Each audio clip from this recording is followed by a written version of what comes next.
choose to go to the moon in this decade and do the other things, not because they are easy, but because they are hard. Because that goal will serve to organize and measure the best of our energies and skills. Because that challenge is one that we're willing to accept, one we are unwilling to postpone, and one we intend to win.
Welcome to the report from Iron Mountain.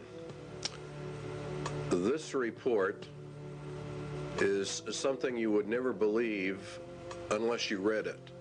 But you also have to understand the mindset of the government that requested it. And that is one of the most important features of this video. The objective was to determine accurately and realistically the nature of the problems that would confront the United States if and when a condition of permanent peace should arrive. This is one of the key elements of the report, because we are to go under the Antichrist system, an era of supposed peace. And this is what this whole program was about. If and when a condition of permanent peace should arise, that means that peace in reality equals world socialism, as we will find out as we journey through this report. And they were to draft a program for dealing with this contingency. In other words, this is a planned situation.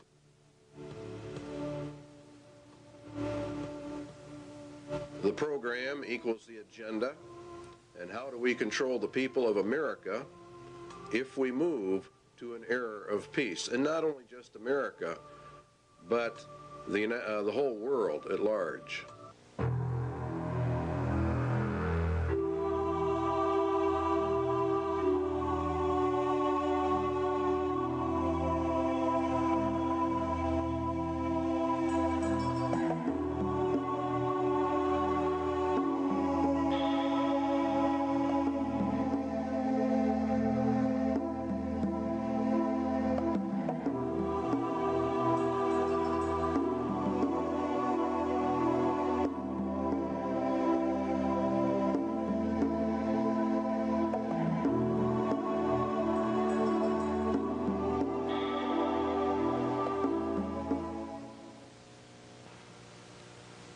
In 1961, Public Law 87-297 was passed, paving the way for the United States to be merged with the United Nations.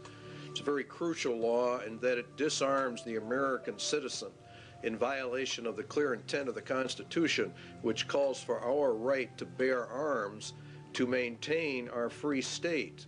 And by the calling for the disarming of all Americans, of course, we lose our free state and we are submerged actually into a slave state. The disarming was to be done by a period of gradual disarmament, and as they were disarming, the United Nations would be built up with a powerful standing army. The evidence suggests a CFR-TC Bilderberg connection, the rich men of the earth, the merchants of Babylon, the killers of the just, according to the Holy Scriptures. The report concerns itself with a globalist agenda, and the conclusions reached have been advanced by these groups. Every one of the conclusions in the Iron Mountain report have been advanced by these groups: Committee of 300, the CFR, TC Bilderbergers, Royal Institute for International Affairs, Tavistock, your Club of Rome, United Nations. It goes on and on. Okay, it began back in 1950, actually. These hearings began to take place in the United States, and the calls for a world government were actually held in 1950. Here's a resolution in Congress that was considered and called for testimony, and it says to provide a true world government through the adoption of a world government constitution. There was a clear intent to place the United States directly under the United Nations and to scrap our Constitution. Universal peace is a prerequisite for the pursuit of that goal, and from the competitive anarchy of nation states, therefore the age of nations must end, and the era of humanity must begin. You will find there's a constant call for the merging of all humanity. Here's a resolution adopted in the United Nations. This is what it says: regulation, limitation, and balanced reduction of all armed forces and all armaments. The all armaments means your weapons that you have in your closet for your own defense. It includes handguns and rifles and all kinds of things. Here's your blueprint for world peace, which was issued also in 1961, concurrently as this move towards putting us under the United Nations. You'll find that as the United States and the Russian military are to be reduced, the UN is consistently brought up to a higher and higher position. The only thing we are left with are internal security forces. Under the Freedom from War, this is a packet issued by the federal government to go along with 87-297. This can only be achieved, the merging and disarmament, through the progressive strengthening of international institutions under the United Nations and by creating a United Nations peace force. See, they want to progressively strengthen the international institutions, all of which come under the United Nations. We are to lose our sovereignty. This can only be achieved through the progressive strengthening. By creating a United Nations peace, which really means police force, to enforce the peace. This is what Daniel said, and by peace the Antichrist shall destroy many. He shall also stand up against the Prince of Princes, but he shall be broken without hand. And it was given unto him to make war with the saints, and to overcome them, and power was given him over all kindreds, and tongues, and nations. And all that dwell upon the earth shall worship him, whose names are not written in the book of life of the Lamb, slain from the foundation of the world. All right, back to the government report. The disbanding of all national armed forces and a prohibition of their reestablishment in any form whatsoever other than those required to preserve internal order and for contributions to a United Nations peace force. They are to bring the UN up to a point where no state would have the military power to challenge the progressively strengthened U.S. peace force, and all international disputes would be settled according to the agreed principles of international conduct. That's exactly what the Bible says. It was given unto him to make war with the saints and to overcome them, and power was given him over all kindreds, tongues, and nations. No one can make war with this final world entity. If you will study your scriptures out, you will find that the United Nations fulfills every parameter listed for the Antichrist system. And Public Law 87-297 has been updated. There are numerous updates. You will, if you go search them out, Public Law 101-216, for example, has been updated. Here's another one. I have today signed H.R. 1495, the Arms Control and Disarmament Amendment Acts of 1989.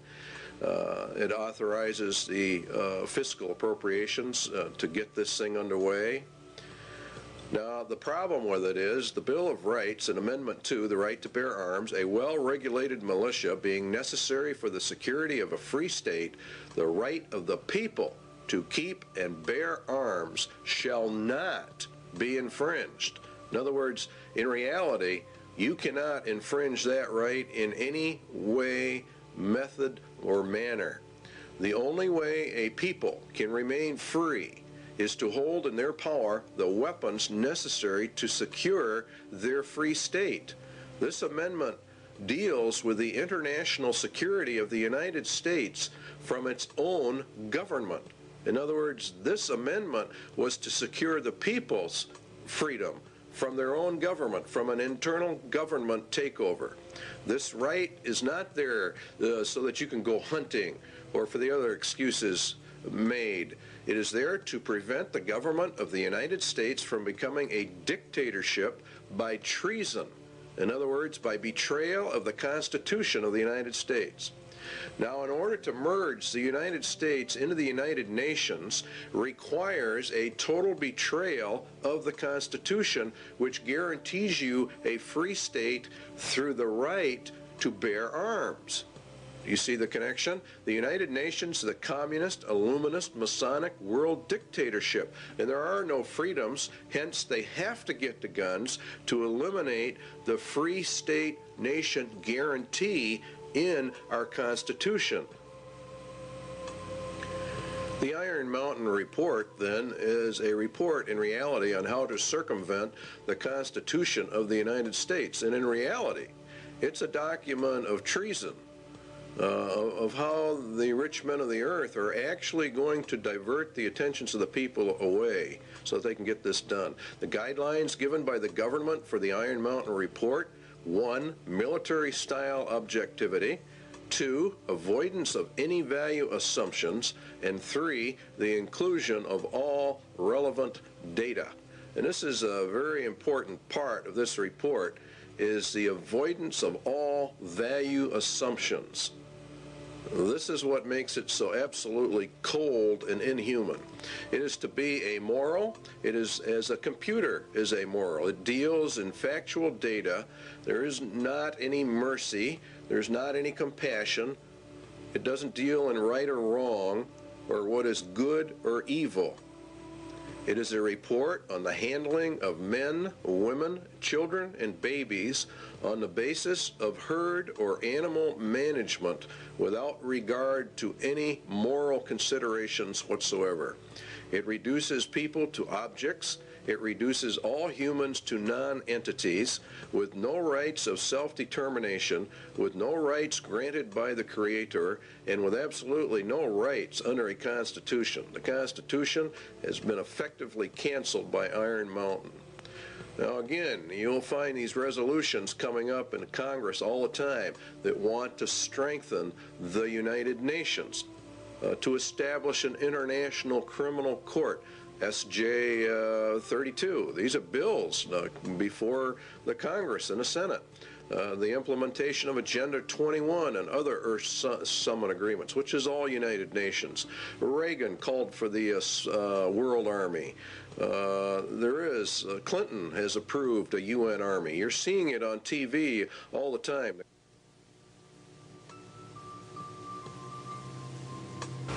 War is required, the glue of the nations, according to the Iron Mountain Report.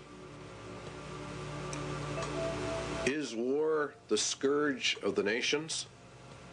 It is said that war is merely an extension of diplomacy by other means. It is also said that war is necessary waste. But what is war? And why do peoples of the earth continuously fight and die? Why do millions of human families have a member or members that they have lost to this thing called war? What is the reality behind war? Does man have to fight wars, or can he develop a system of peace? And would the development of peace be worse than war itself? The Bible gives us some answers. The rest can be supplied by simple logic and deduction. James tells us that from whence come wars and fightings among you? Come they not hence, even of your lusts, that war in your members? Ye lust and have not, ye kill and desire to have, and ye cannot obtain. Ye fight and war, yet ye have not, because you ask not. Ye ask and receive not, because ye ask amiss, that ye may consume it upon your lusts. The root of war, then, is lust, and lust is want, and want is greed, and the root of greed is a self-centered heart, an unregenerated human heart. This is the key we need to explain war, and the Bible gives us many clues to why warfare is, and that in reality it can never be stopped. The root of the problem lies with the human heart, and the Bible says that the human heart is so desperately wicked that none can know it. Jeremiah says, the heart is deceitful above all things, who can know it? Paul says in Romans, the carnal mind is enmity against God, for it is not subject to the laws of God, neither indeed can be. Jesus was very emphatic that out of the heart of man poured forth all kinds of evil. The problem with mankind is then his evil heart. Evil because it is self-centered, and evil because it does not contain true love. The love within that it does have is hurtful or harmful, manipulative, self-centered, and filled with its own desires, according to the Lord. But we obtain other clues as well from the Scriptures as to the true reasons for war, and particularly in our day and age. James says, "Go to now, ye rich men, weep and howl for the miseries that shall come upon you. Your riches are corrupted, and your garments are moth-eaten. Your gold and your silver is cankered. The rust of them shall be a witness against you, and shall eat your flesh as it were fire. Ye have heaped together treasure for the last days. Ye have killed and condemned the just." Now let's run a little logic. Lust is the center of war, lust is greed, and greed is from evil, self-centered hearts. The Bible also says that the love of money is the root of all evil, or the height of all greeds. Lust then is greed, and the ultimate greed is an insane love of money, which brings with it power, which brings with it control over mankind. Thus the rich men of the earth are indeed in total control over money, and they have developed a system of economic controls well laid out in the Scriptures. If the rich men of the earth gain control over the planet via their Babylonian economic system, then they are the ones who are only powerful enough and rich enough to wage war, and they are the only ones who can develop the war machines that you are looking at on your television screen. They are the ones who can develop the weapons necessary for modern warfare. Iron Mountain agrees. The very title confirms the Bible. The title says that it is a report on the desirability and feasibility for peace. It was ordered by the rich men of the earth. Therefore, they themselves must be the ones waging the wars, and now they have elected not to wage wars, but have elected to do something else, because warfare is drawing to a close. It will have soon served its purpose. In other words, it is a deliberate effort to bring in another system, for the first system of war has almost accomplished the goals originally intended. Albert Pike was purported to have written a letter in which he outlines 3 world wars. Each had a specific purpose, and each had a goal. The last war, World War III, was to be fought to bring in an era of peace under Lucifer. It was to be fought predominantly between the United States and the Soviet Union, and it would come in an era of seeming peace when it seemed like everything was fine, everything was great. The Bible says that the Antichrist is a man of peace. He rides a white horse and has no war machine. There are no arrows in his bow. He is to usher in a period of peace after great wars. Iron Mountain is about this era of peace.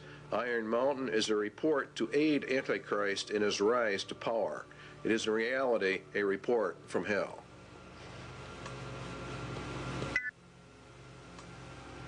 Iron Mountain asks, what can be expected if peace comes? What should we be prepared to do about it?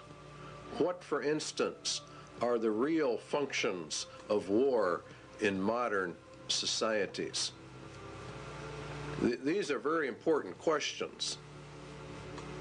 The Soviet Union says a peaceful exploration of outer space is the constructive alternative to the plans aimed at spreading the arms race. In other words, we are always going to find that the opposite of war is peace, which of course it is in reality. But what Iron Mountain is getting at is, what are the real functions of warfare, the invisible functions of warfare? What role do they play in the overall structure of human society? For example, the Soviet Union has been on a war footing for years and years. We have, to a lesser extent, in America, been on a war footing. It's been predominantly a Cold War for many, many years, but nonetheless, it has been, and as far as the economics of it are concerned, it has been a war era. It's been an age of war. And what this report is asking about is, what about peace? It is surely no exaggeration to say that conditions of world peace would lead to changes in the social structure of the nations. These changes would be of unparalleled and revolutionary magnitude. As we would transition then from an era of war into peace, what would be the problems? It is an incorrect assumption that war as an institution is subordinate to the social system it is believed to serve. What they're saying here is that nations wage war for reasons other than what they state. War itself is the basic social system within which others are secondary modes of organization, conflict, or conspire. In other words, war itself is the basic social system of mankind. And if we go to peace, we're going to have problems unless we understand that. It is the system which has governed most human societies on record today. Well, this is, of course, very true in our day and age. We have seen nothing but war, starting predominantly with World War I and coming forward. The Soviet Union has had tremendous expenditures in their military, and the United States has likewise. It's been, in reality, an arms race. We're going to find out there is a reason for it. The capacity of a nation to make war is the greatest social power it can exercise. War making, active or contemplated, is a matter of life and death, says Iron Mountain.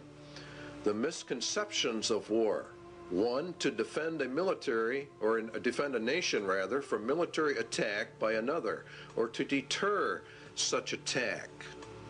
To defend the national interest, economic, political, or ideological. To maintain or increase a nation's military power for its own sake. Now you see, these are the visible or more obvious reasons why a person would say, well, that's why we have war. But what they're saying is there are more less obvious, very invisible, and this is the heart of the entire Iron Mountain report. Its conclusion was that war is absolutely necessary. It's an absolute requirement for human societies and nations to come together. It is in reality, they claim, the glue of the nations. The Soviet military machine, or its war-making capacity, is the actual glue that has held the Soviet Union and the Communist Empire together. If they were to move into an era of peace, what would happen? All right, Iron Mountain says it is these invisible or implied functions that are the dominant forces in our society.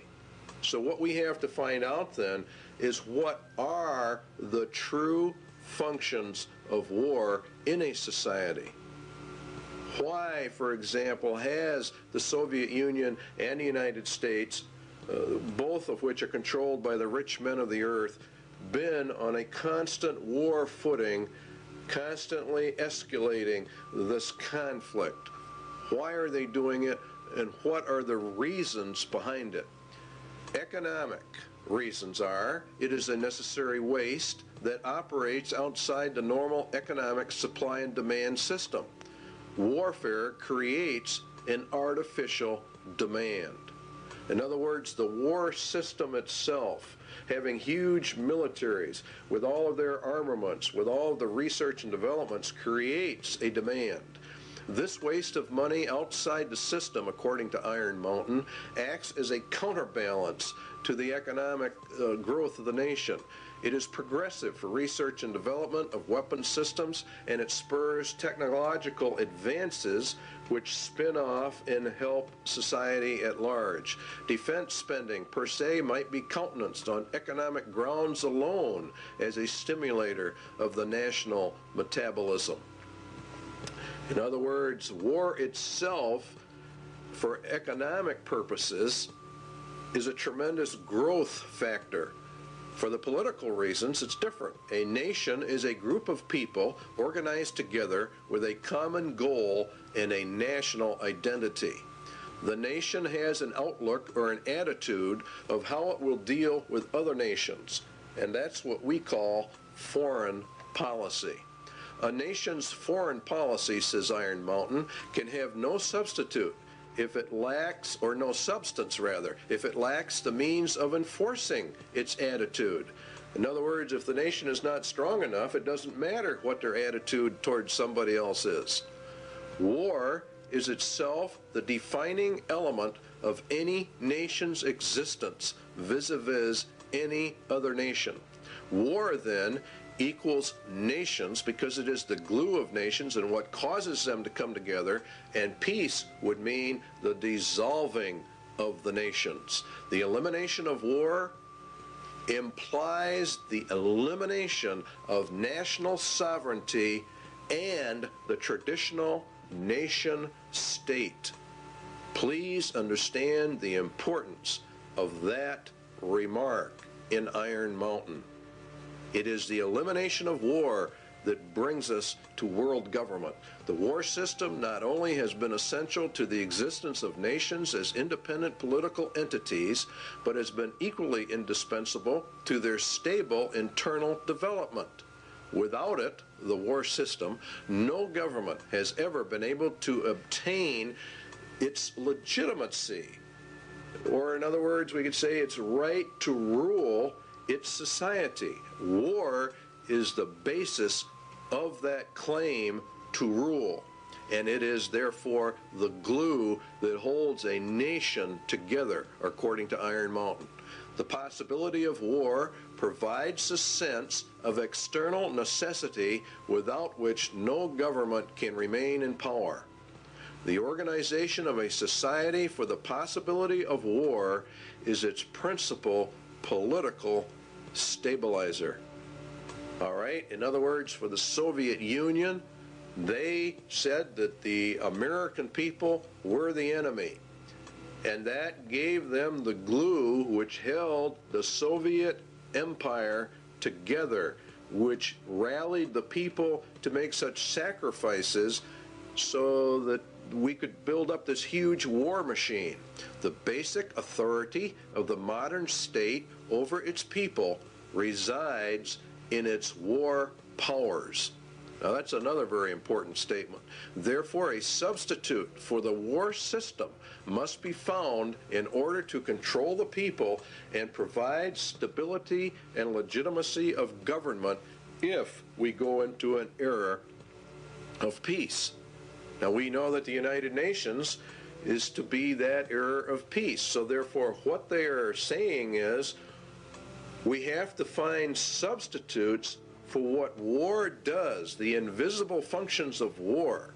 We have to find a substitute for that if we are going to go to peace. Obviously, if the war machine is discarded, new political machinery would be needed at once. In other words, as they phase war out, they have to phase whatever they're going to put in its place in to control the people, to control the nation. This is an essential part of Iron Mountain. Until the substitute for war, is developed, the continuance of the war system must be assured to maintain the stability of its internal organization of power. In other words, we have to keep the war system going in order to remain in control. Keep war until all substitutes are in place and running so we don't lose our rulership. In other words, those that are in power are going to remain in power. They've got to figure out a way to do that. So they're going to de-escalate the war system as they bring in a peace system. And the peace system is going to radically alter our societies. What substitutes for war are there? Well, it has to be a universal threat of equal magnitude as that of World War. The immediate loss of life and the immediate thought that blood is going to be shed. It has to be credible, and it must be accepted by the vast majority of the population of any given nation, or in reality, the whole world, if they're going to bring in global peace. Credibility, in fact, says Iron Mountain, lies at the heart of the problem of developing a political substitute for war. We must emphasize that one must be found of credible quality and magnitude if a transition to peace is to ever come about without social disintegration. In other words, really what they're saying is a nation would self-destruct without an external threat of some type. It is more probable in our judgment that such a threat will have to be invented rather than developed from some unknown conditions. That means exactly what it says. They're going to invent a system to accomplish this.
An effective political substitute for war would require alternate enemies. In other words, we have to find an external threat that's essentially very large. It may be, for instance, that gross pollution of the environment can eventually replace the possibility of mass destruction by nuclear weapons as the principal threat to the survival of the species. In other words, they're going to bring the environment up to a point of global threat. Poisoning of the air and of the principal sources of food and water supply is already well advanced, and at first glance would seem promising in this respect. It constitutes a threat that can be dealt with only through social organization and political power. But from present indications, it will be a generation to a generation and a half before environmental pollution will be sufficiently menacing on a global scale to offer a solution as a substitute for war. In other words, we replace the war threat with an environmental threat. Now you know why the environment is on the TVs and the media constantly. A generation is about 30 years, so it'd be about 1991 that this would be brought up to a global scale. It is true that the rate of pollution could be increased selectively for this purpose. In other words, what they're going, you could selectively find areas where you could deliberately increase the pollution to get this threat in motion a little quicker. It is true that the rate of pollution could be increased selectively. In fact, the mere modification of existing programs for the deterrence of pollution could speed up the process enough to make the threat credible much sooner. In other words, let's have the governments drag their feet on pollution controls or the enforcement of pollution controls. And around the world, that's exactly what we have seen, a matter of foot dragging on the areas. One would then perhaps get the concept that this was all deliberate. Allow pollution to deliberately get worse until it can be manipulated by the controlled media into a world crisis. A global crisis has to be developed. Al Gore, Vice President, very timely book. Perhaps coincidentally, he wrote the book called Earth in the Balance, Ecology and the Human Spirit. It's a modern version of Iron Mountain in the ecological field. And in reality, it's quite an interesting book. You should go out and buy a copy of it. The world government organizations are pushing this. Climate crisis, Emergency Earth Rescue Administration. The people of the earth have a new common enemy, which requires an emergency worldwide campaign. You see, and we have to abandon our armaments to join in a common cause for survival. What did Iron Mountain say? It had to be a threat to the survival of the species.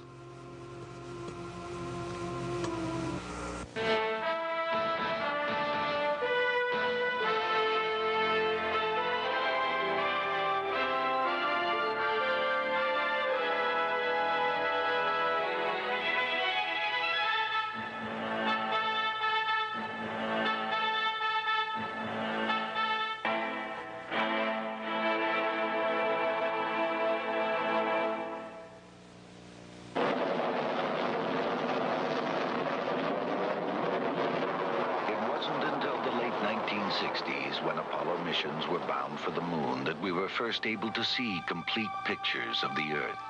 Environmentalists began to look at our planet as a single fragile ecosystem. Now we are intensely studying the thin halo of atmosphere that surrounds and protects Earth. It recycles the air we breathe, regulates climate, and acts as a protective barrier, filtering out much of the sun's harmful radiation. Last year, an international group of scientists proved that ozone, the key element in this filtering process, is being lost at an alarming rate over the South Pole. In fact, a sizable hole develops over this area each winter. Without ozone, the sun's harmful radiation will destroy life on Earth. A group of man-made compounds called chlorofluorocarbons, or CFCs, used as refrigerants, cleaning solvents, and in some plastic foams, are to blame for this environmental problem. They eventually make their way into the atmosphere and destroy ozone. According to Dr. Brian Toon of NASA's Ames Research Center, it is a global-scale environmental problem.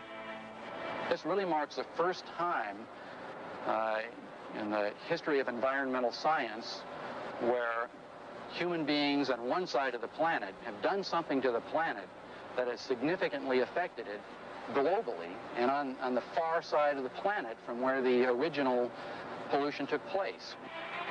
Using the beautiful seaport town of Stavanger, Norway, as a base of operations, an international team of scientists assembled this year in an emergency effort to make a detailed study of the North Pole. Most of the work was performed aboard two NASA aircraft. This is the ER-2. For the mission, special wing pods are attached containing atmospheric chemistry analysis equipment and a host of other instruments. Typically, flights are made about 12 miles up, along the fringes of space, right into the layers of atmosphere directly affected by ozone loss. The ER-2's research partner is a modified DC-8. It flies at lower altitudes, but has increased fuel reserves, which allow it to cover more territory, even flights directly over the North Pole. Inside, the DC-8 is actually a complete scientific observatory, loaded with sensing instruments. Scientists perform their experiments and are able to map results right on the spot. This instrument contains 4 lasers capable of shooting light many miles up into the atmosphere. The light reflects back to the plane and provides scientists with a cross-sectional map of ozone concentrations as well as aerosols, or regions where ozone depletion is capable of occurring. Initial results from both aircraft indicate that high concentrations of CFCs have been found at northern latitudes, primed for ozone destruction. When combined with high-altitude ice clouds, the right amount of sunlight and confined slow-moving masses of air, ozone destruction occurs. As a result of this airborne mission, scientists were able to confirm the process and predict areas of depletion. International policymakers have met in hopes of limiting the amount of CFC production and recently agreed to phase out its use by the year 2000. Many scientists worry that this may not be soon enough. Again, Dr. Toon.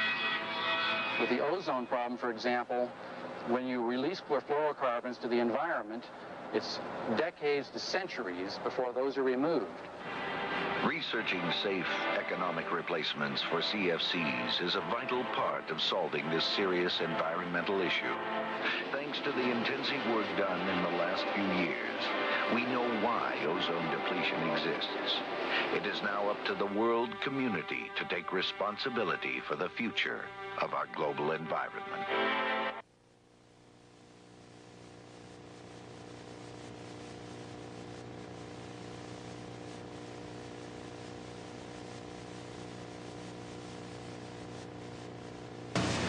Landsat satellites continue to orbit the Earth 14 times a day. From their 570-mile-high vantage point, they return images like these taken over rich California farmlands. Telltale red images indicate vigorous vegetation growth.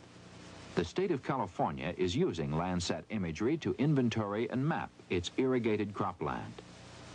Ecology, the balance of nature, is important to all life.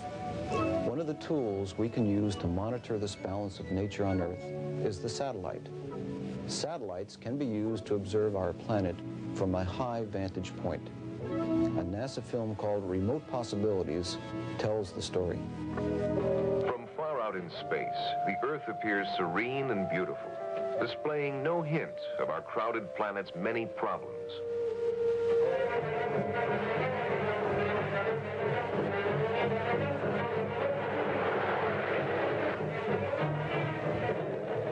As we have used and changed our planet, we have become aware that in many ways we are exhausting it. Exhausting our food supplies, our sources of energy, our natural lands, exhausting the potential of even the once seemingly limitless oceans. Management of Earth resources is at a critical stage. It has never been more important that we understand the environmental relationships of our planet. Scientists are striving to apply the technology of the space age, the quest for more and better information about these complex relationships. In 1972, a new kind of satellite left the launch pad and settled in a circular orbit around the planet. This satellite, called Landsat, agenda is being carried out. The objectives of the EcoScan, well, the UN will end up with control over all the land, and ownership of the land will be held by the rich men. There is arising a crisis of worldwide proportions involving developed and developing countries alike, the crisis of the human environment. The process of compromise of national interests will, of course, have to take place. International economic security is inconceivable unless related not only to the world's environment, but also to the elimination of the threat to the world's environment. Well, the only major threat is private property ownership and private property rights, where people can do as they want. Let us also think about setting up within the framework of the United Nations a Center for Emergency Environmental Assistance. You can see how they're raising this thing up to an emergency status, an emergency level. And that's what Mikhail Gorbachev said in December 8th, 1989, in a speech to the United Nations. The United Nations will be the controller of all the lands in the world through their various ecological, environmental organizations that they are in the process of setting up. In fact, the Rio Earth Summit was for that specific reason. Now, it's owned by the rich men. That's who owns the United Nations. That's who actually runs it. Eco foundations of the World Wildlife Fund, Heritage Trust, Nature Conservancy, etc. There's a lot of them, and you have many UN organizations. And the rich men of the earth sit on the boards of directors on all of these groups. These groups are buying up huge chunks of private land for conservation, they say, and to preserve the earth. And of course, all of it is to be owned by the rich men. And what they cannot purchase by normal means will be taken under zoning controls, DNR regulations, or other land grab means via governmental authority and regulation. All land will be under strict eco-controls because, after all, we are now involved in the middle of an eco-emergency, and it's nothing but a scam. It's really a debt for land swamp is another part of it. The international bankers loan and control the monies to all the countries, and through interest have driven them into huge debt status. The debt of the United States is in the trillions. The bankers then come forward with a new plan. They will take the nation's land, and then they will cancel the debt of that nation. It is called a debt for land swap. This land will be held by a World Conservation Bank, owned, of course, by the rich men of the earth. They will then own all the land, all the resources, all the food. They become the absolute masters, and all the people become the slaves. It's a perfect scam. It's a perfect system. Because the eco threat is now global, then obviously it can only be controlled by a global authority. And guess who that is? Why, of course, it's the United Nations. Now, the eco scam is being pushed by every organization that's involved in the environment. Even Time magazine ran an article on the endangered earth. It's being put in all your children's school books, all of their study books, about the crowding of human life, about how we have such an ecological crisis, an environmental crisis, and unless we all do our share, why, the whole world is just going to disintegrate and the entire population of man will be eliminated. That's according to them. It's very interesting that Daniel said of the Antichrist that he shall divide the land for gain. In other words, he takes over all the land and divides it up amongst these various foundation groups. And that's exactly what's happening.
It has been hotly argued that such a menace would offer the last best hope for peace by uniting mankind against the danger of destruction by creatures from other planets or from outer space.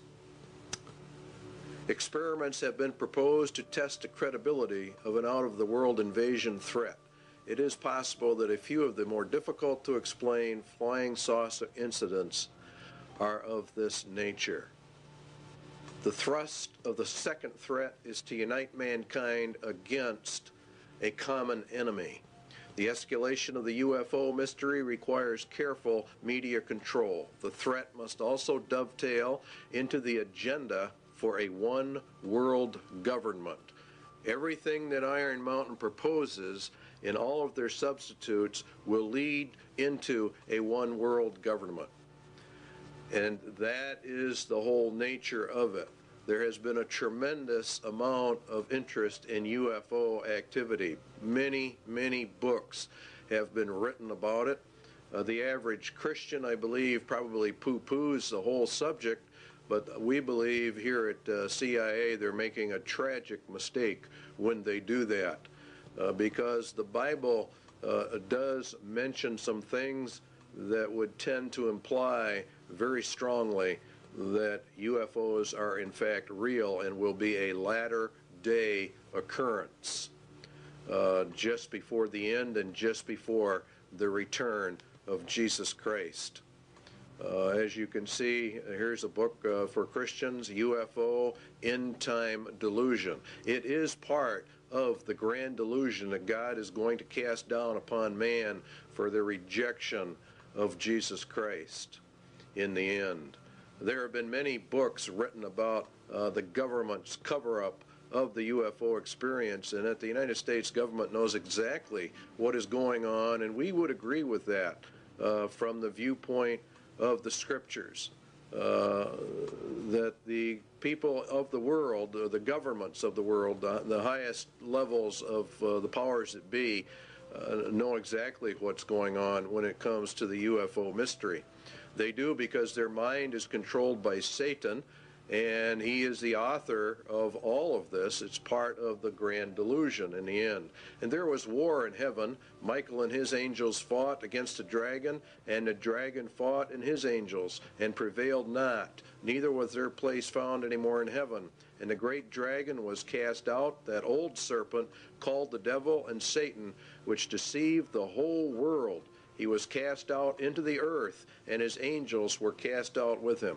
Now Satan was cast down to earth, and we were to observe it from here. It would appear as though he came down from heaven. For as the days of Noah were before the flood, they were eating and drinking, marrying and giving in marriage, until the day that Noah entered the ark. Now Jesus said, so shall it also be. And the days of Noah were quite a few. He lived 950 years before and after the flood. He was there when man began to multiply on the face of the earth, and daughters were born unto them. And the sons of God saw the daughters of men that they were fair. Now, the book of Enoch gives us some information about that. It happened after the sons of men had multiplied in those days, that the daughters were born to them, elegant and beautiful. And when the angels, the sons of heaven, came down, you see, they took wives, each choosing for himself, whom they began to approach and with whom they cohabitated, and teaching them sorcery and incantations. The whole situation is one where these were literal fallen angels that came down and mated with the daughters of men, and they produced a race of giants, according to the book of Enoch. And many ancient writings give this interpretation to the sons of God mystery of Genesis 6. And what is interesting is that they said they would return. Now the Spirit speaketh expressly that in the latter times some shall depart from the faith, giving heed to seducing spirits and the doctrines of demons. Now the word seducing comes from the word planos, which, if you do a word study, comes all the way back to where we get our word planet. Could it be that the interpretation is, in the latter times, some shall depart from the faith, giving heed to impostors from other planets? That would be the most literal translation, and that is also exactly what is happening. These impostors are actually demons pretending to be from outer space. It is part of the grand delusion. For this cause, God shall send them strong delusion, that they should believe a lie, that they all might be damned who believed not the truth, but had pleasure in unrighteousness. They reject the concept of creation, even him whose coming is after the working of Satan with all power and signs and lying wonders. This would result in UFO contacts of the first, second, and third kind as Satan sends his advance guard to prepare man for the grand delusion.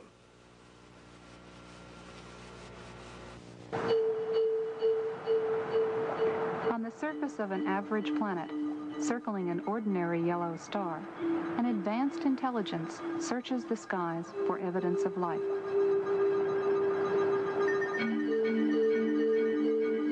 Directed by even higher intelligence, machines with brains of silicon patiently sift through faint shards of radio data for the unmistakable signal that will indicate the first sign of life beyond Earth. Now plans for the most sophisticated SETI search ever focus on the Goldstone Deep Space Communication Complex in California's Mojave Desert. It is the site of tests for a possible future NASA project, one not yet funded. The full-scale NASA system, when operational in the next decade, would be billions of times more powerful than the sum of all previous searches. For Carl Sagan, a proponent of SETI for many years, this technical progress has made the present unique. For the first time, we're mustering substantial, sophisticated, serious scientific searches for extraterrestrial intelligence. There's never been a time like that before. So there is some chance that in the next few decades we will get a signal from some spectacularly distant, spectacularly exotic civilization, and everything on Earth will, as a consequence, change. That is possible.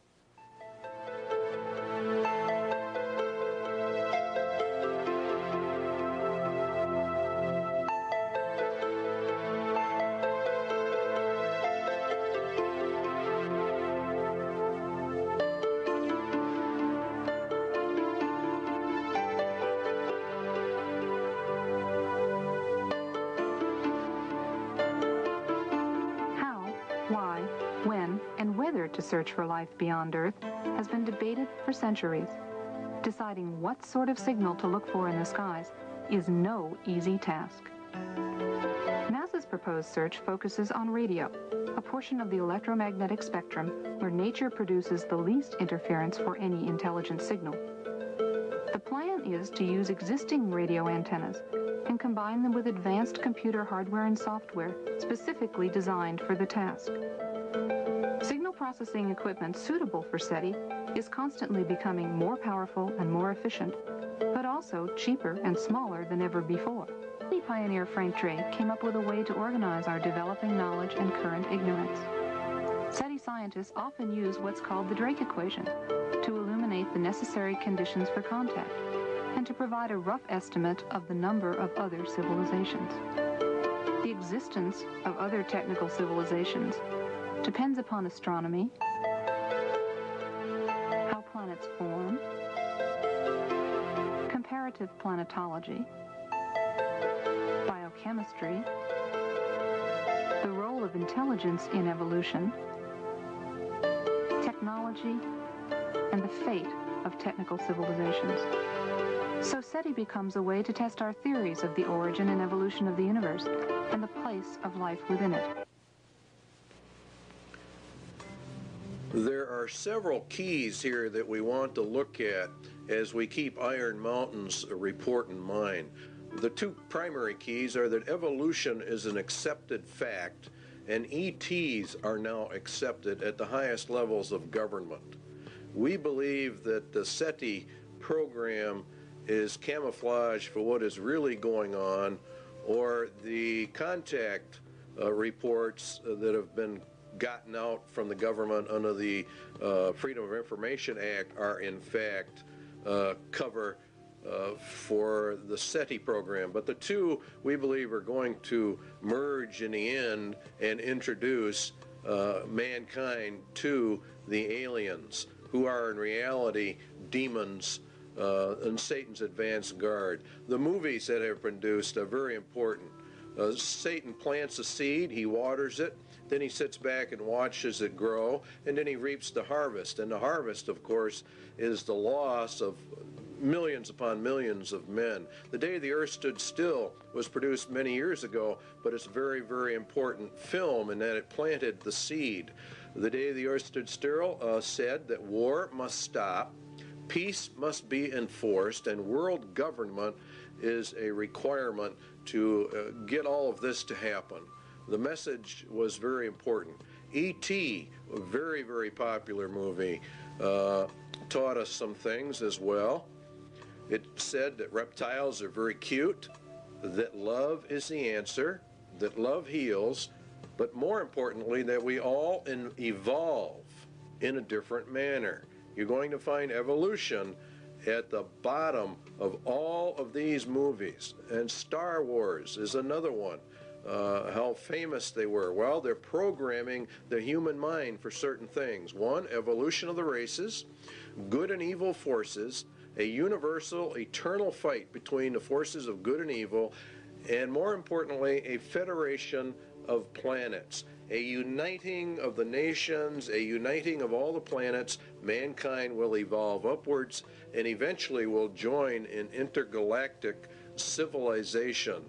And this is the important keynotes in every one of these movies. Close Encounters of the Third Kind was a very, very important film. It bases itself on evolution. Two, that the United Nations is a central player in that movie. The U.S. military is connected to the United Nations in that movie, and that mankind will join interplanetary civilization. It starts by contact, by exchanges of the races.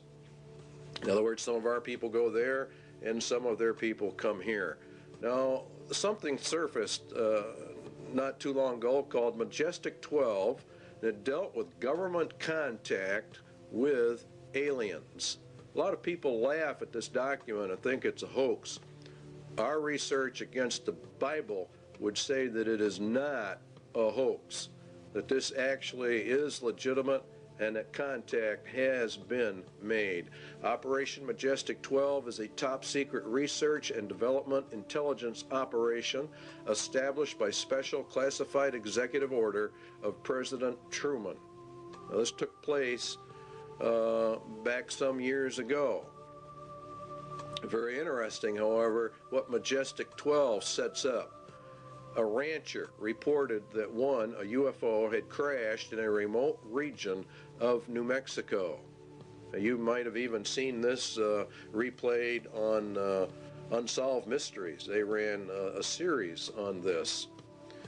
A secret operation was begun to assure recovery of the wreckage of this object. Aerial reconnaissance discovered that 4 small human-like beings had ejected from the craft. All 4 were dead.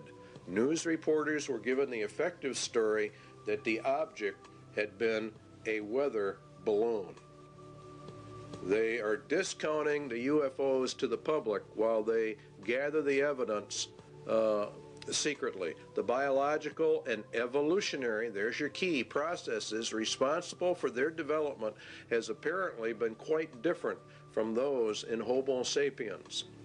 Evolution is then a proven fact insofar as the government is concerned. They have accepted evolution as an established fact. The aliens then did not evolve as we did. This is the very basis of the grand delusion.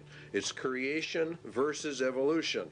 Evolution is essential for the grand delusion because men reject the creation of the world and people by Jesus Christ. So it's very important you understand that evolution is the keynote. The ultimate intentions of these visitors is completely unknown, the report said. But if you read the Bible, you will know they are demons, and you will know they are the advanced guard of Satan, and that they are setting up the world for its final ruin and taking of people into eternal hell. UFOs are real. There's no question about that they are real. The only question is what are they?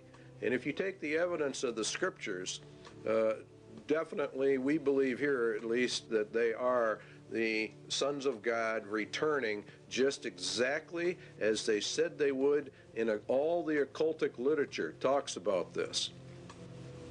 Now there is an area out west called Area 51, Groom Lake. There's also Tonopah.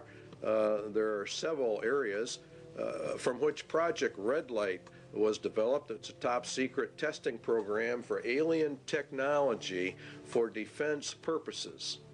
This is very interesting that a lot of this stuff is being leaked right at this moment as we get into this. A congressman said, I have no comment as to what is going on in Area 51. That was Congressman Harry Reid, and he went out there to visit the area because the Air Force had made a land grab, and he went out there on behalf of his constituents to find out why. It is said that President Eisenhower signed a treaty with actual aliens in 1957.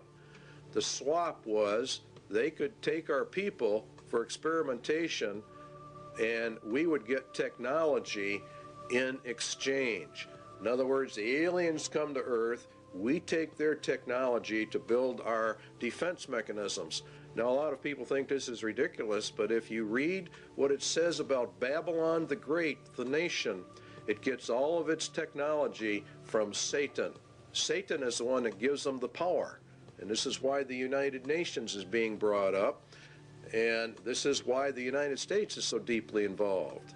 In exchange for technology, the U.S. government agreed to allow the aliens to abduct humans for experiments.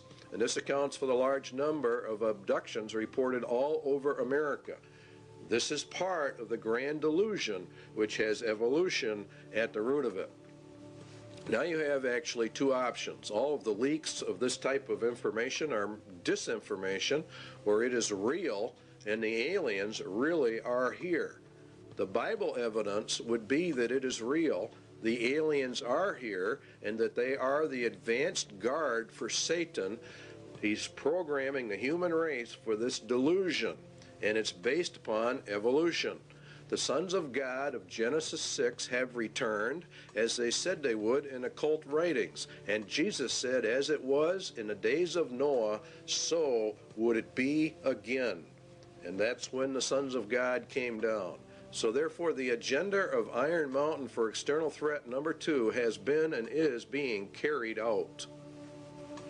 Scientists are even going to the UN now to find out how are we going to answer these aliens from our SETI contacts at NASA.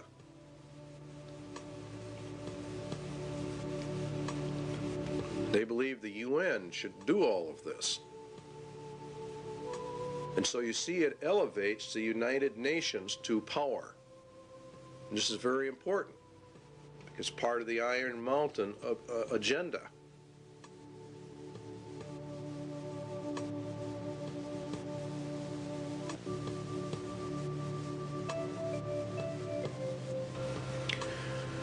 It might be argued that a well-armed international police force operating under the authority of such a supernatural court could well serve this purpose. In other words, they're going to set up another threat. This is threat number 3, actually, an omnipresent, virtually omnipotent political or police force. It's an international police force. Because remember, if we go into peace, we have to dissolve the nations, because war is the reason we have nations. All right, so the report then that was issued by the State Department, Freedom from War, and the program was to establish a permanent international peace force within the United Nations. In other words, to deliberately bring it up. The peacekeeping capabilities of the United Nations would be sufficiently strong, and the obligations of all states under such an arrangement sufficiently far-reaching as to assure peace and a just settlement of differences in a disarmed world. They're going to use the United Nations to keep the peace. In other words, a world government, which is exactly what Daniel talked about and Jesus talked about. And it is very deadly. During stage 2, stage of force by anyone, and that would include the American people, handle. And this is what Revelation says, who can make war with the beast? Remember that the U.S. and Russia are to have their internal or militaries turned over to the United Nations in this 3-stage process, and we end up with a UN in total control of the world. A global entity, precisely as Daniel and Revelation talk about. It's and Jeremiah and Isaiah refer to it as, of course, Babylon. And this process, of course, emerges, bringing out the United Nations as the final end-time global ruling entity, which the Bible refers to as the apparatus of the Antichrist, or we could say the Antichrist system. And that is why it sits in New York City, the big city, on the word, which is to grow up out of the old world order. America is to be patrolled by Russian, Belgian, Irish, and Colombian and Venezuelan troops under this plan. UN troops are already on U.S. soil, and it won't be very long before these sites that you're seeing right here are going to be very commonplace in the United States. And if the American citizens resist, they are simply going to be liquidated according to the Bible. This power will come to pass. They've laid their plans well, and God has ordained it and allowed it, and is allowing it to happen. And so it's, in reality, here in America, it's a judgment against the United States. There are many books written about a United Nations peace force, so this is not anything we're making up. They come in under the UN Charter.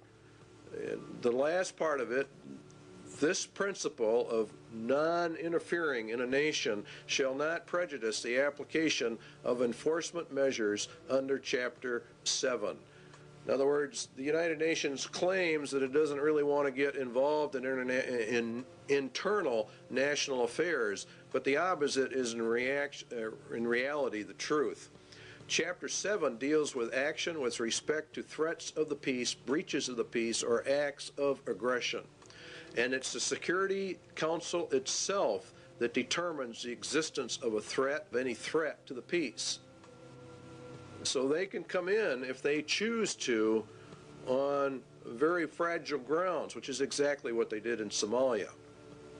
Should the Security Council consider that measures provided in 41, which are more economic, I don't know exactly what word to use, but sanctions, I guess, is the best word to cover it. If that doesn't work, if economic sanctions do not work, then they can resort to military powers, and they can use whatever they have to maintain or restore international peace. Now, Psalm 2 says that the kings of the earth set themselves, and the rulers take counsel together against the Lord and against his anointed. Where do the rulers of the world meet? They meet at the United Nations, and this is where they take their counsel together. And the United Nations is, according to the Bible, anti-Christ, anti-God to its very core. It is, in fact, the substitute for God and Christ on planet Earth. They intend to take it for themselves. The fourth beast shall be the fourth kingdom upon earth, which shall be diverse from all kingdoms, and shall devour the whole earth, and shall tread it down, and shall break it in pieces. And the 10 horns out of this kingdom are 10 kings. Now, it's a diverse kingdom. The United Nations is not a kingdom, and it's not a nation. It exists solely by treaty power, by an arrangement of nations itself. Excuse me. The United Nations is to be brought up to full global power with an army so powerful that none can fight against it. That's the entire plan, and that is exactly what the Bible talks about for the end times. It will also break into pieces the entire world, and that's done under Article 52, which deals with regionalism, which is in fact breaking the world into pieces. And this is how they do it. They actually subdivide the world into 10 regions. That came out of the Club of Rome, and here are the regions on the TV screen. Region 1, of course, is North America, and it's Region 1 by virtue of the fact that North America, and particularly the United States, is the primary power behind the United Nations, enabling this to happen. The United States itself is broken down into 10 federal regions. We have global regions, and now we have national regions. And in our country, they are simply called federal regions. And we're moving, in effect, from elected officials to appointed officials to non-elected bureaucrats who are appointed. Now, each region has different states in it, and the number of states varies with each particular region. Then each state is subdivided up into its particular regions. Many times it falls along county lines, many times it doesn't. Overlapping all of it is, of course, grids that keep getting smaller and smaller, which is the reason why thousands or millions, actually, of Americans are getting address changes. They're going under the United Nations grid system, which divides the world into tiny pieces, which is exactly what Daniel said. They can get it right down to your house number. In fact, they can get it down to about 10 square yards of turf.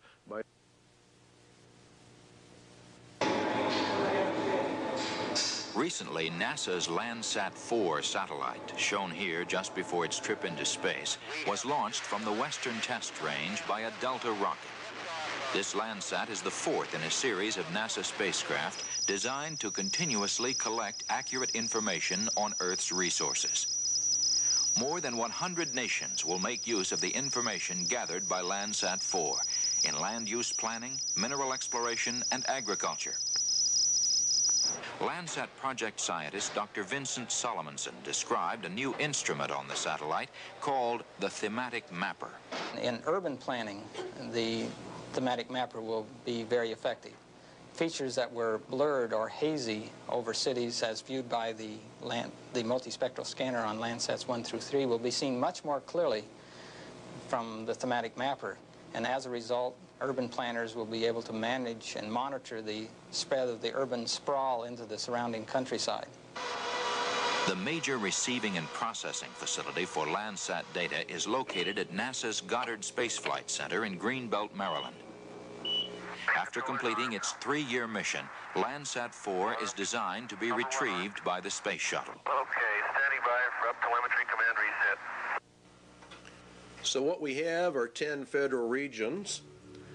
We have 10 federal regional councils, which are miniature Washingtons in each federal capital. We're being regionalized, and pretty soon there won't be any such thing as counties or states. So what we're doing is we're going from county and state control to total federal control, and then the federal government's losing its control to the United Nations. This is globalism. This leads to the federalization of our police or the security forces within the United States. And this is really in total violation of the constitutional implications, but they're not paying any attention to the Constitution. The internal security forces are not your peacekeeping, UN peacekeeping troops. The peacekeeping troops are there to put down actual revolutions and wars. The internal security forces are there more for crime control. And this is George Bush and Clinton and the rest of them have continuously pushed this arms control treaty because they have to disarm us in order to make this thing work. If you will recall, we discussed that in the constitutional crisis. The MJT police means multi-jurisdictional task force police, and it removes all citizens from local, county, and state protections that you had under the law. And they're just abolishing all of this. And the MJTF police mission, we believe, is the house-to-house search and seizure of people. It's made up of National Guard units, state and local police, convert street gangs as needed into deputized police. House-to-house search and seizure, separation and categorization of men, women, and children as prisoners in large areas. Now you have to understand that in order to liquidate the millions of people that Jesus Christ says are going to be liquidated, they have to plan this out long before it happens. 1965, they started the Office of Law Enforcement Assistance. Then came in 1968 the Omnibus Crime Control Act, which converted the OLEA to the Law Enforcement Assistance Administration. They called, in turn, in 1971 for a regionalized police force. In 1971, an advisory commission on intergovernmental relations issued a pamphlet called M67, which called for a special multi-county and interstate police force. In other words, the merging of all police forces into one federal group. The LEAA in 1973 made calls for the elimination by merger of small police forces. This is exactly what Germany did under Hitler. All dictatorships have two common characteristics: general confiscation of guns in order to prevent internal rebellion, and the establishment of a national police force to enforce the edicts of the dictator. We are following Nazi Germany almost to the exact letter. Carter issued an executive order 12-148, and he established the Federal Emergency Management Agency known as FEMA. FEMA absorbed the LEAA and became the primary control organization for internal security of the United States in an emergency. They're gearing this thing towards an emergency. That emergency is going to be World War III, and it ushers in this whole system. FEMA has many interesting programs: Rex 82 Bravo, Rex 84 Alpha, Helix 2, Rex Alpha, Night Train, Cable Splicer, Garden Plot. These are all martial law training exercises. The plan is to bring America under martial law. We believe they know the American people would never accept this system except an external emergency were given. The UN system, remember, is a martial law military system. Under the executive orders of FEMA, mandatory registration of all people, including babies and children in the United States, at the United States Post Office. They have boxes in them. We already know about it. They're marked for emergency use only. The primary one here to look at is 11,000, seizure of all civilians and work brigades, which is in reality slavery, and includes the rights to split up families as well. In essence, what will happen in America is going to be worse than the communist revolution in Russia. This plan provides the basis for the deployment and employment of military resources, including National Guard personnel, for civilian disturbances.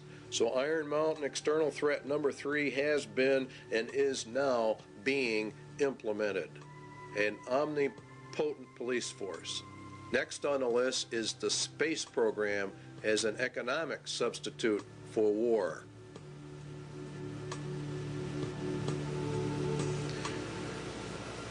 It is the development of a long-range sequence of space research projects with largely unattainable goals. It's a nearest modern equivalent yet devised to pyramid building and similar ritualistic enterprises of ancient societies. We choose to go to the moon in this decade and do the other things, not because they are easy, but because they are hard. Because that goal will serve to organize and measure the best of our energies and skills. Because that challenge is one that we're willing to accept, one we are unwilling to postpone, and one we intend to win, and the others too.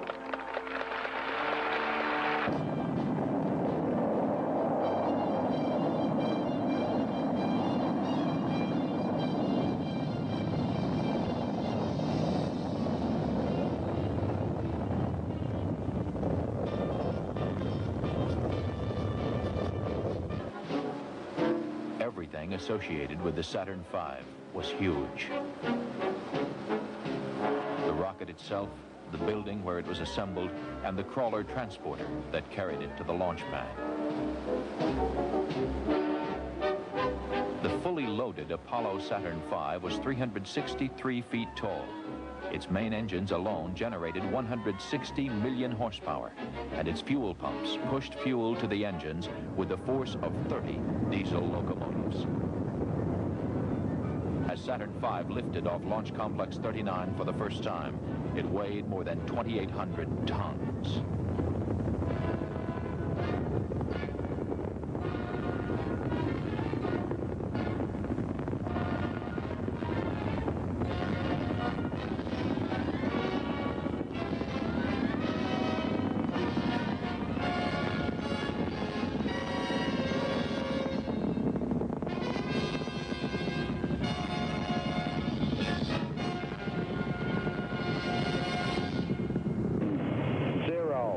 Engine running.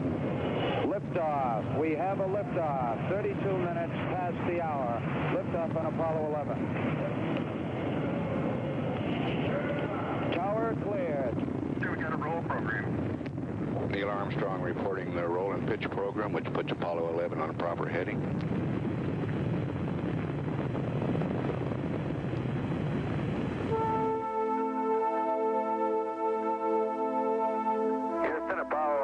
Calling you on the high gain. How do you read, over? Roger, loud and clear on the high gain. Eagle, you're looking great. Coming up 9 minutes. We're now in the approach phase. Everything looking good. Altitude 4,200. Houston, you're a go for landing, over. 40 feet down, 2.5. Picking up some dust. 30 feet, 2.5 down. Straight shadow. 4 forward. 4 forward, drift into the right a little. 20, down a half. 30 seconds. Forward, just. Good. Okay.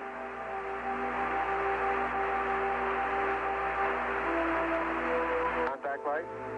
Tranquility Base here. The Eagle has landed. It's one small step for man, one giant leap for mankind. Across the country and around the world, the Apollo 11 crew were welcomed back as heroes.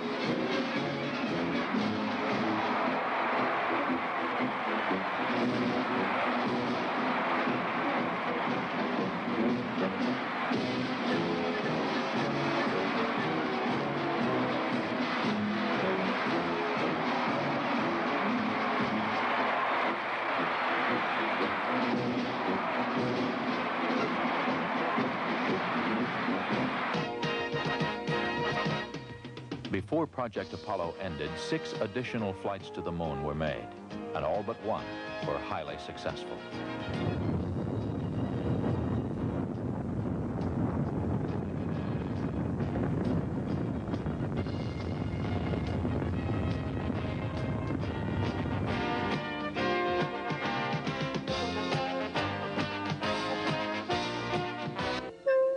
Then ASTP, Apollo-Soyuz Test Project, a joint endeavor between the Soviet Union and the United States. The mission called for a mutual docking and crew exchange to develop the necessary equipment for international space rescues.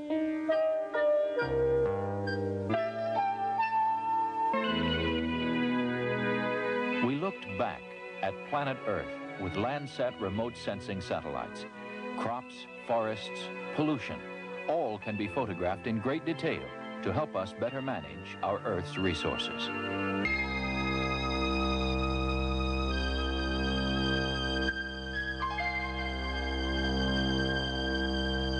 As of now, 2/3 of the planets in our solar system have been explored, and by the end of this decade, we will have explored most of the rest, including Uranus and Neptune. 1965, the first operational flight. 2 commercial communications satellites were hauled into orbit, one for satellite business systems and one for Telesat of Canada. Their deployment was a complete success. Did you get it? You don't have it, obviously. I got it. Space Shuttle 6 was the second operational mission, and Flight 1 for Challenger, this country's newest spacecraft. After launching a 5,000-pound tracking and data relay satellite from the payload bay, mission specialist astronauts Story Musgrave and Donald Peterson became the first Americans in 9 years to walk in space. Practice needed for satellite repair work. I'm due for my massive article. Historically, the space program has proceeded in a building block fashion. And toward that end, NASA has begun looking at the next logical step, a possible future space station, a permanent presence in space. The station would serve as a scientific and technological laboratory, as well as an operations base from which satellites could be serviced and large structures assembled. One of the highest priorities is to develop a clear understanding of a station's proper role in the total space program, so that if and when it is proposed for development, the station will be a truly significant national asset, one that would ensure continued American preeminence in space. The space program in general and the shuttle program in particular have gone a long way to help our country recapture its spirit of vitality and confidence. The pioneer spirit still flourishes in America. In the future, as in the past, our freedom, independence, and national well-being will be tied to new achievements, new discoveries, and pushing back new frontiers. We must look aggressively to the future by demonstrating the potential of the shuttle and establishing a more permanent presence in space.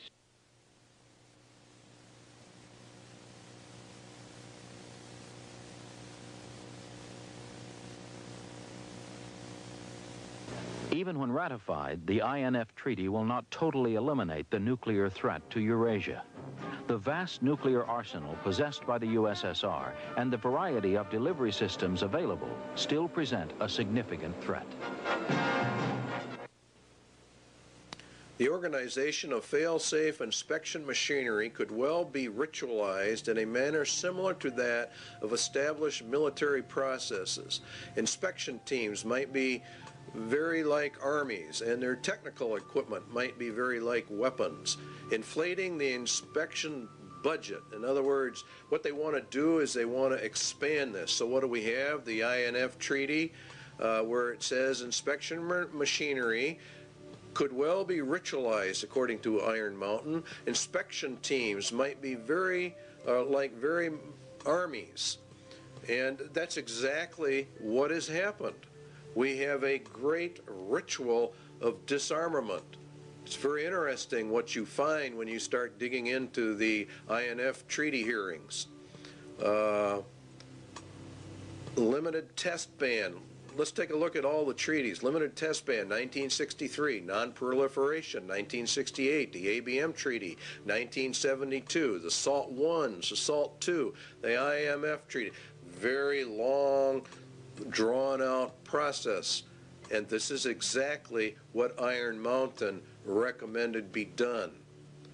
It is one of the most important elements of the INF Treaty is the President establishes in this area operating on-site inspection. One layer of the regime, it says on the last sentence, builds upon another. And the whole thing becomes elongated, and it actually becomes a monster in and of itself. The data exchanges required are really immense, and so it requires an elaborate governmental system in order to accommodate all of this. And so Iron Mountain recommendation number 2 has definitely been implemented. The second one is the universal health care was a recommendation of Iron Mountain. Universal health care for all. It's an economic substitute for the war economy.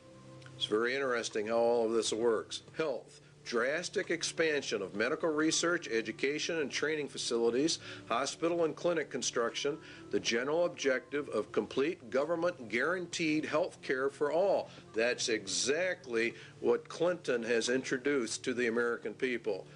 He announced a universal health care and mandatory insurance program. And so they're putting everything in place exactly as Iron Mountain told them to do. It's universal, and you cannot exempt yourself from it, and it is causing a lot of trouble around the nation. But the arguments are not going to be on that basis.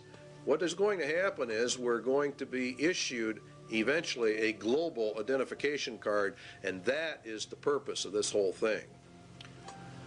The medical card has only one purpose. That's to get the foot in the door for the MARC system. Iron Mountain's third recommendation is being implemented. Iron Mountain Economic Substitute number 4, a new educational system to bring in globalism under the United Nations, UNESCO, Congressional Record, the Great Conspiracy to Destroy the United States, Education for Freedom and World Understanding. You see, all of this is designed to bring us into a world system, a global system under the control of the United Nations. The second manifesto of the U.S. Office of Education, the implementation of the program of surrender through education. In other words, they destroy Americans' national pride and put us under the United Nations. And the NEA is leading in this. They even say it themselves, teaching about globalism and the world system. They say enduring peace cannot be attained until the nation states surrender to a world organization. This was found out during the Reese Committee hearings in Congress. Putting the evidence together, we conclude the NEA has been an important element in the tax-exempt world to indoctrinate American youth with internationalism, which is synonymous with a lot of communist, illuminist, whatever you want to call it. The Iron Mountain agenda is being carried out. Outcome-based education, the developing of leaders for restructuring the schools, change agents. Parents are beginning to get upset, but they are not putting it together. American 2000, a national strategy to change every nation, every family. Everything is going down exactly as Iron Mountain said it should. Global education is nothing more than a promotion of the United Nations and to destroy the Constitution of the United States, to bring us out from the Constitution and to merge us into the UN. That's what they're going to do. To improve learning and teaching by providing a national framework for educational reform, to promote research, consensus building, and systematic changes needed to ensure, you see, everything has to be changed. Guess what the changes all lead to? And guess who's behind it? If you look, Robert Mueller, former UN Secretary General to the UN, member of the Planetary Citizens, wrote the Global Core Curriculum. Marilyn Ferguson, the Aquarian Conspiracy, New Age. This is all being integrated into the educational system of America. And it's called America 2000. And it is extremely subversive. The national and international power play for education. It's going to go through because God has decreed it will go through. And UNESCO is behind it. Gorbachev, we parted with the old world, rejecting it once and for all. We are moving towards a new world, the world of communism. We shall never depart from it. Books are on the market explaining all of this. We don't have time in this video to get into it. But Iron Mountain Recommendation 4 is being implemented. Iron Mountain Sociological Substitute for War, Slavery. Another possible surrogate for the control of potential enemies of society is the reintroduction in some form consistent with modern technology and political processes of slavery. For the control of potential enemies of a society. Anyone that does not agree with the New World Order is an enemy of society and is therefore subject to slavery. Detention centers and concentration camps, work camps, are associated with forced labor, which is in reality slavery. Seizure under the executive orders of all civilians in work brigades, that's forced labor, that's slavery, which includes the rights to split up families. There are concentration camps, detention centers all over the United States set up under FEMA, under Rex 84, and there are presently, to the last count we had, 130 such facilities in the United States of America. In Arizona, you'll see, for example, some there. We've got one here in Wisconsin. Concentration camps for U.S. citizens. The MJTF police to conduct house and house search and seizure and separation and categorization of men, women, and children and babies. Categorization and transfer to detention facilities and the running of detention facilities. Iron Mountain slavery recommendation number 2 is mandatory service, a form of universal service, turned to some variant form of the Peace Corps or the Job Corps. It is entirely possible that the development of a sophisticated form of slavery may be an absolute prerequisite for social control in a world of peace. Now, this is just incredible when you really stop and look at what they're actually saying in relationship to biblical prophecies. Remember, Jesus said they're going to round you up and kill you. President Clinton has authorized boot camps for young offenders. Is this the beginning of a larger scale for social reorientation like the communists do? America 2000, the national plan that's going into our schools, requires mandatory community service. There are calls going out all the time. Bush and Clinton have called for mandatory community service for all youth, up to, say, 2 years, mandatory service. You can serve in the service or some other place, but you are going to serve. So the substitute for war is being implemented. Iron Mountain sociological substitute for war number 2 is called blood games. Game theorists have suggested in other contexts the development of blood games for the effective control of individual aggressive impulses. More realistically, such a ritual might be socialized in the manner of the Spanish Inquisition and the less formal witch trials of other periods for the purposes of social purification, state security, or other rationale both acceptable and credible to post-war societies. Inquisitions, witch trials for the purpose of social purification, state security, which is to make it into a big social event like the Inquisitions were. We saw part of that beginning to unravel when we watched the Branch Davidian invasion and subsequent massacre of David Koresh and his group. A lot went down at Waco that very few Christians understand. David Koresh, the Branch Davidians, were demonized by the national media, first of all. They were tried, judged, and executed in a social ritual in total violation of every right guaranteed under state and federal constitutions. The Waco massacre followed all points of ritualized killing. They were a cult. It was for social purification, and therefore they deserved what they got. Their compound was raided by federal assault groups when in fact there was no evidence of any crime having been committed.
Yesterday's action ended in a horrible human tragedy. Mr. Koresh's response to the demands for his surrender by federal agents was to destroy himself and murder the children who were his captives, as well as all the other people who were there who did not survive. He killed those he controlled, and he bears ultimate responsibility for the carnage that ensued.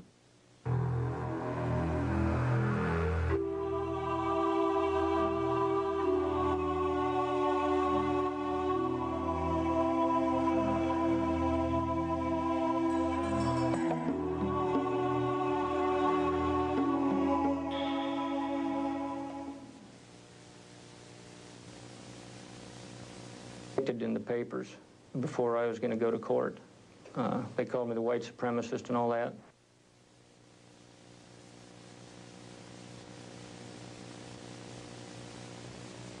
It's victims of demonization that we all are victims of. When the federal government decides that it's going to prosecute somebody, they sort of demonize them.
To ring out. Do you want to give your federal agents that leeway to just say when they kill American citizens that things just went wrong? We just have a mother here dead, we have a little boy dead, and that just things went wrong.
During the Weaver trial, it was admitted by federal agents that they had been ordered to kill the Weavers regardless of any threat family members posed to government personnel. Now I want you to think about how serious that is. What was the charge against Vicki Weaver? What crime against the state had she committed that warranted her execution by the federal government? Indeed, she was not charged with any crime whatsoever, yet the U.S. government ordered her shot on sight, a virtual killing. It was murder in the first degree. It is cold-blooded, ritualistic, social purification because the Weavers held a viewpoint not politically correct. The Weaver case, along with the Branch Davidians, proves we are in the middle of the final battle for the Constitution of the United States. There are many, many enemies within America that want to get rid of our Constitution and destroy our rights. The war has now shifted from a paper and legal war to an overt shooting war, and we feel it's going to get far worse. They came against this thing to see what the reaction of the American people would be and they found out that the American people cheered them on. So we are ready for a complete takeover. Spotlight put out a small publication on FEMA in case of emergency. Executive orders, Blueprint for Dictatorship, also is one of their publications. Now, an executive order is issued by the President of the United States. It does not go through the Senate or the Congress. He merely issues it. It's put in a Federal Register, and within 30 days it has full effect of law, and nobody passes upon it. Now, that's fine, and he has some rights to do that, but not contrary to the Constitution of the United States. FEMA developed national security emergency plans for the regulation of immigration, nationals of enemy countries, plans to implement laws for the control of persons entering or leaving the United States, develop intergovernmental and interagency law enforcement plans and counterterrorism programs to interdict and respond to terrorism incidents in the United States that may result in a national security emergency. To interdict and respond to terrorism incidents in the United States. Now, this is a key that they're beginning to use. Under the new Crime Control Acts, particularly under the Crime Control Bill number 8, which is now before the Congress, a protester can be charged with terrorism. And this paves the way for the government to declare all those who oppose the New World Order as terrorists, and therefore imprison them, because you will be a political dissenter. To develop law enforcement plans to respond to civil disturbances. These people know perfectly well there's going to be major disturbance when this thing finally comes in. So they want all bases covered by law. So that's their rationale. They will legally be able to do this. You don't think it's going to happen. This is exactly the executive order issued by George Bush to quell the Los Angeles riots. LA went under martial law. Very few people understand what that means, but it means, in essence, that the Constitution in Los Angeles was totally suspended. And it says in there that units and members of the armed forces of the United States and federal law enforcement officers will be used to suppress the violence. In other words, they're federalizing everything, and that's what happens under martial law, and to restore law and orders. They can also call up members of the National Guard. That's a key point. They're militarizing the nation. They're putting it under military law. If Americans do not want the New World Order and they resist, America will go under immediate martial law rather than through the staged program into a martial law system, which is what the UN is. Also included to coordinate all federal agencies assisting in the suppression of violence and the administration of justice. Martial law suspends the Constitution of the United States. The UN is to be brought up to full power, and it will rule through martial law via a three-tier military martial law system. The first one we're going to actually look at is called FinCEN, and FinCEN, from the data we can get, it's not only a financial controlling sector, but it has to do with other things. Their equipment is black, and there are reports of a multitude of black helicopters all over the United States. We get calls on it virtually every day from someone who's just had them flying over the house. The FAA says that the black paint schemes are used on helicopters by the Drug Enforcement Agency and the U.S. Army Special Operations.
Here is a map of FinCEN locations in the United States, and these are confirmed, they claim.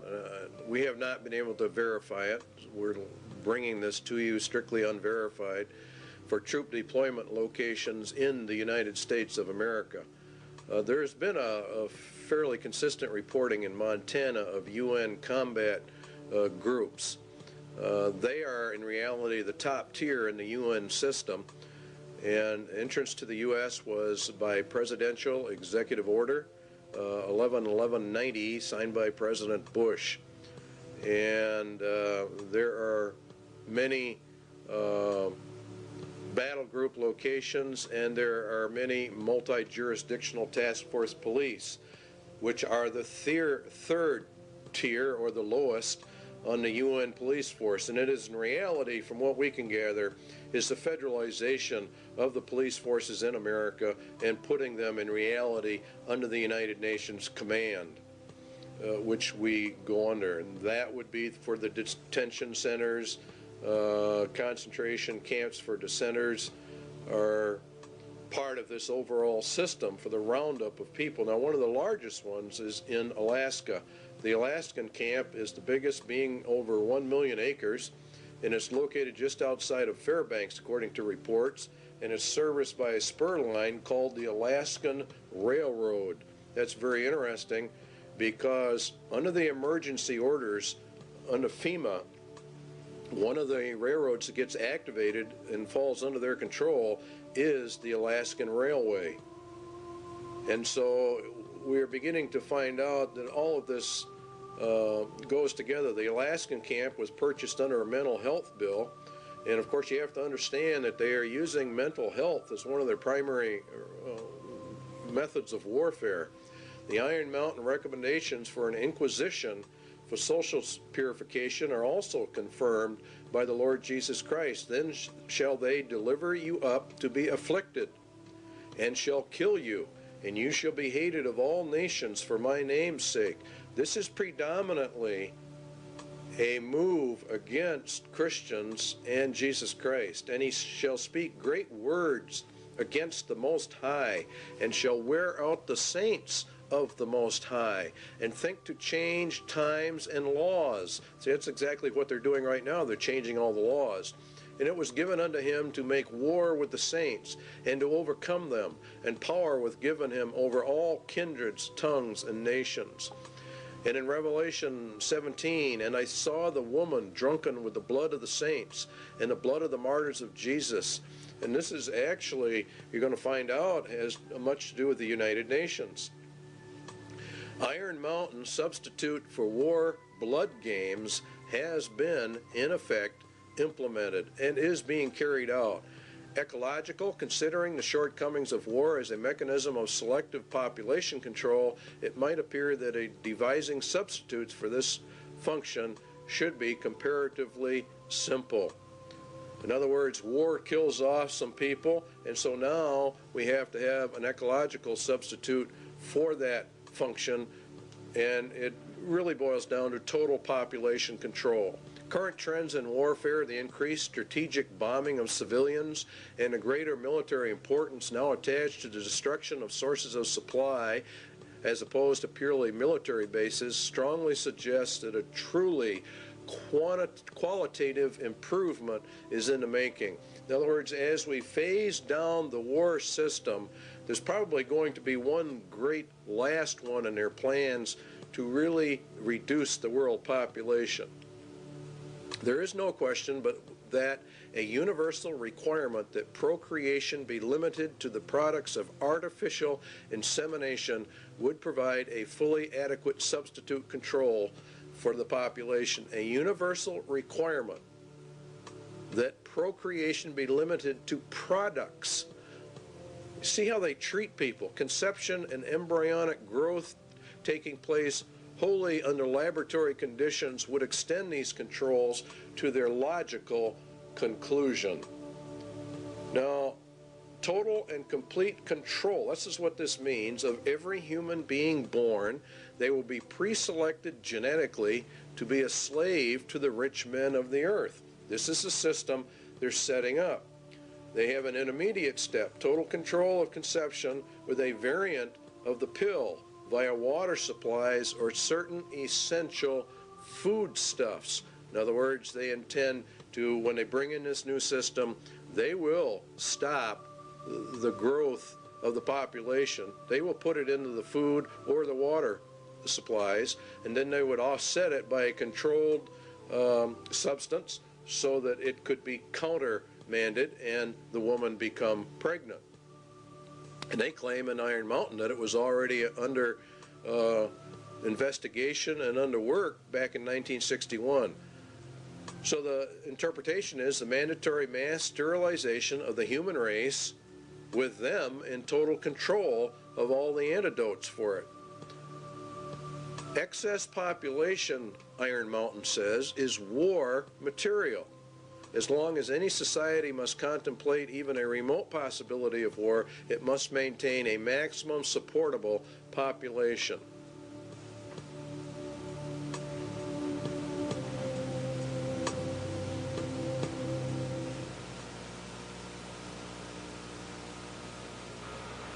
When the auditor finally gets his hands into the balance sheet. I suggest, therefore, that this be sold not through a democratic process. That would take too long and devour far too much of the funds to educate the cannon fodder, unfortunately, which populates the earth. We have to take almost an elitist program that we can see beyond our swollen bellies and look to the future in time frames and in results which are not easily understood or which can be, with intellectual honesty, be reduced down to some kind of simplistic definition.